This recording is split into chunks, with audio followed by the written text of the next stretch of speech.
नमस्कार जय जगन्नाथ मु परेश कुमार प्रधान मोर changing yourself YouTube channel को आपण मान को पुणी थे स्वागत।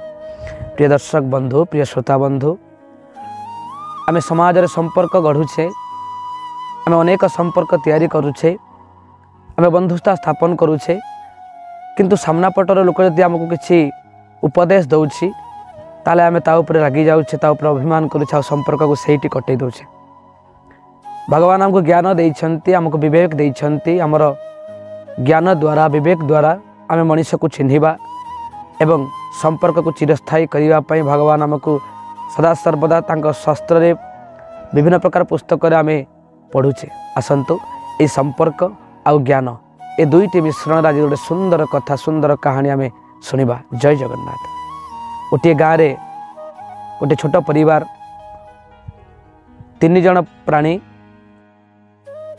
से परिवार रे बापांकर मृत्यु हो जाए अल्प बयस मृत्यु हो गला परे किछि दिन पर माँ तांकर शुद्धिक्रिया शेष कले एवं किछि दिन पर पुओ को डाकिले माँ तांको पाखक पुओ को डाकिले गोटे पुओ पाखक डाकी कहले बापा रे तो बापा तो चली गले एबे तोर पाठपढ़ा खर्च घर खर्च इत्यादि खर्च मेंटिबा पई पाखरे अर्थर अभाव तेणु माँ कौन कले ना तांकर समस्त गहना गांठी गोटे पुटुली रे सबुतक पूरे पुओ को देले कले जा आमर जड़े दूर संपर्कीय गाँ शेष मुंडर तांकर दुकान अच्छी तु ये पुटुली को नहीं गहना को नहीं तांको पाखरे बिक्री करिवु से तांको कहबू जे ठीक दर रे से जिनसटा को किनी नेबे एवं पुओ मध्य से दिन माँ देइथिबा गहना को नहीं चलिला दूर संपर्क दुकानी पाखरे जाई पहुँचला एवं समस्त संपर्क से दुकानी आगे बखाणिला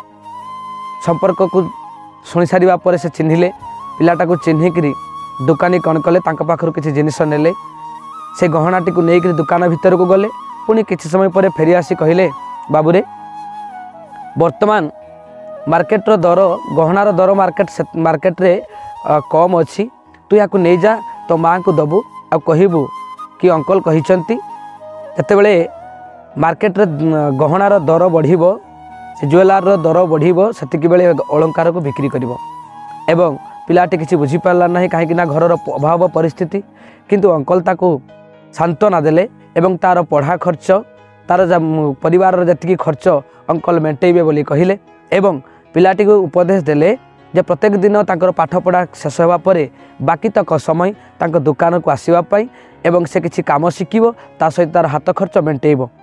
पिलाटी बहुत खुशी हो गला एवं घर को जाए माँ को सब कथा कहला माँ एथर मध्य बहुत खुशी हेले। पिलाटी से दिन ठारू प्रत्येक दिन पढ़ा कार्य सारिबा परे से अंकल को दुकान को जाए तांको दुकान रे किछि काम शिखे एवं किछि हाथ खर्च पाई पैसा आने। किछि दिन बीतीगला परे से दिन अंकल कहले बाबूरे एबे मार्केट रो गहनार दर अलंकार दर बहुत अच्छी एबे से अलंकार को नहीं आज आमे बिक्री करिबा। पिलाटी घर को गला एवं बा देइथिबा से गहना पुटुली को पुणी थरे आनिला। एबे पिलाटी नकली कौन असली कौन भल भाव चिन्हि गलानी। एबे जेतेबेले माँ के पाखर अलंकारटी को आनिक से खुली देखिला बेलू से सब अलंकार थिला नकली। पिलाटी एबे चिन्हि पारिला एवं बहुत टेंशन रे बहुत मन दुख रे आसी अंकल के पाखरे पहुँचला एवं हाथ जोड़ी कहला अंकल कौन प्रकार धन्यवाद देवी ता हम बुझी पारुनी। अंकल कहले कहीं से दिन पिलाटी बुझी पाइला कहीं से दिन अंकल तांको से गहना को फेरे देथिले कारण से सब अलंकार थिला नकली। आज अंकल कहले ठीक मु एई असली नकली को चिन्हिबा पई मु तते एते दिन जाय मो पाखरे रखिली तोर समस्त खर्च बहन कली। हाँ आज्ञा से दिन अंकल तांको अलंकार फेरी देवार माने थिला पिलाटी को तार नकली एवं असली निजे चिन्हिबा पई। आज अंकल कहले देख बाबा मु से दिन जदि तुम अलंकार टी फेरी दी था नकली कही हुए तो तुम मो उपर मन दुख कर एवं भावी था कि अंकल आमको विपद समय ठकीदेले। आज तुम निजे चिन्हि पारिल असली कौन नकली कौन।